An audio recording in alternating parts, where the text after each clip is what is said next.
We haven't seen this many people out at once since we got here. Everybody has come out for this game.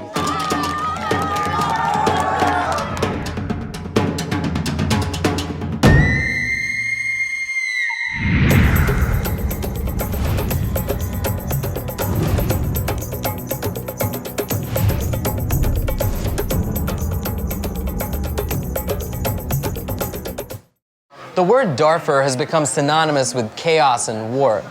But thanks to a group of football-loving refugees along the Chad-Sudan border, people are beginning to say the word with pride once again. For this episode of Rise as One, our friends at Budweiser sent us to the Djabal camp to meet the region's first football club, Darfur United.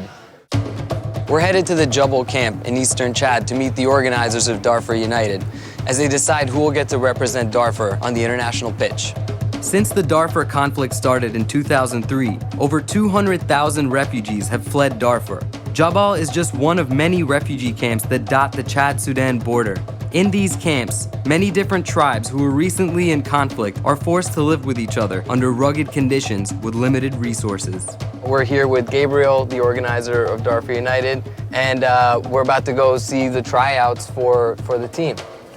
So Gabriel, you've been coming to this camp for many years. Can you tell me a little bit about Djabal? It started very much as an emergency situation. It's all people that were displaced by horrible violence. So they had just experienced, bombs falling in their homes, militias riding in and killing men. There is always friction when people from different groups come together. One camp alone has 12 different tribes represented, speaking their own language with their own traditions. To combat these internal divisions, folks like Gabriel work tirelessly to create new programs for these camps to build them into actual cohesive communities. Today, the camp was preparing for the 2014 tryouts. The players selected would be traveling to an international football competition in Sweden in 8 months' time. So it looks like a lot of people around the camp are aspiring football players. You see them rocking their sweats and their jerseys. Darfur United! Darfur United! We wanted to get a sense of who would be trying out, so we met up with Ramadan, a hopeful for the 2014 team. Ramadan. Alaikum assalam. Assalamu alaikum. Alaikum assalam. Nice to see you. Fadalo. Fadalo jo. كيف الحال؟ الحمد لله. Alhamdulillah. Can you show me around your home? نعم. ده المطبخ اللي قاعدين نسوي وناكل فوق يعني. ده الممر بتاعي. يعني ده صغار لسه ما قاعدين نشدوها.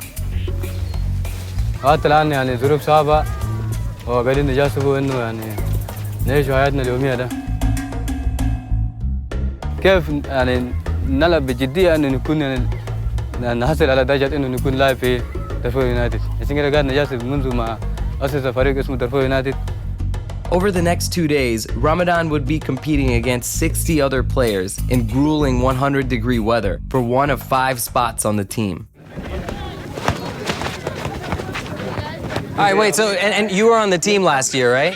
You were on the team in 2012? So which one of these guys is the best? Oh, I get it. I see what you mean. So you guys are you all from different tribes? Yes. Are you tighter with the guys from your tribe, or are you tight with everybody on your team? I just like one tribe. I put them in my mind that like one tribe.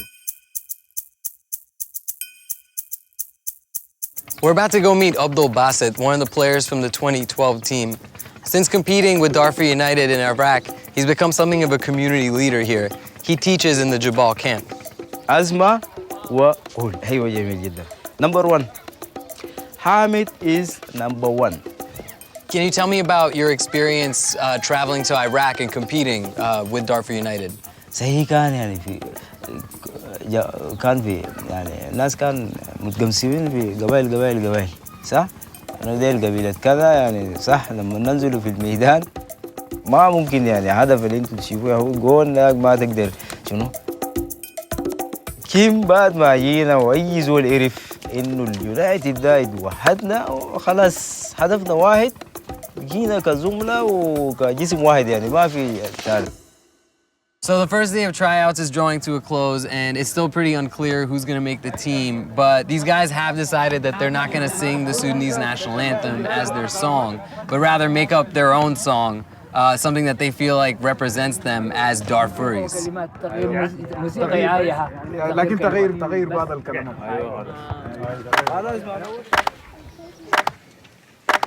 دربورنا جميل بالوحدة والترابط سنخلق السلام شعارنا هذا دربورنا جميل.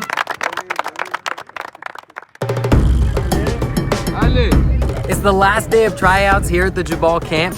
An 11-on-11 game is going to decide which 5 players get to join the team and represent Darfur around the world.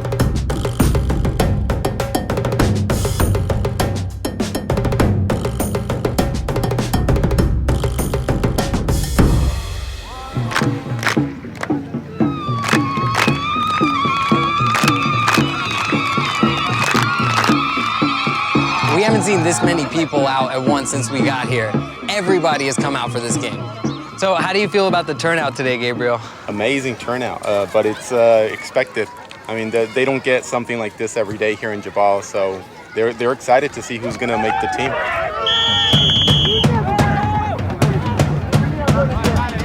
So there's some pretty intense play going on the field right now. Gabriel was saying that they're keeping the ball in the air a lot because they're used to playing on sand.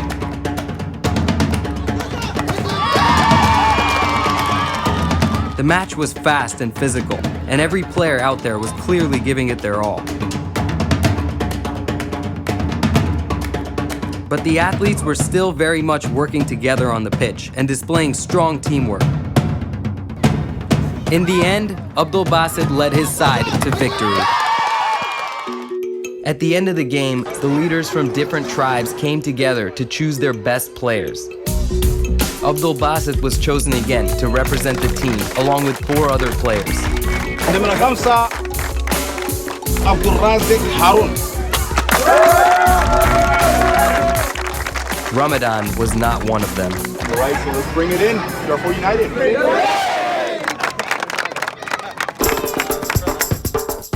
لا ما ادري ان شاء الله على حسب الفنيات بتاعي الخارج يلعبوا اننا كيف دايرين يعني تهدي بس يكون النادي بتاعنا ده يكون نادي ممتاز جدا ويحصل الى أنا يعني فخور جدا جدا بشدة السعادة يعني لحد ما قاعدين نعبر. What does the future hold? What's the ultimate goal? Having something positive represent them, not just violence, not just displacement. Having a team, something positive, it just makes it more of a community. كرة القدم يعني الرياضة نظم بتاعه مختلفة عن نظم السياسة يعني وناس في القبائل ده ما في حاجة بيقول له قبيلة في الكورة.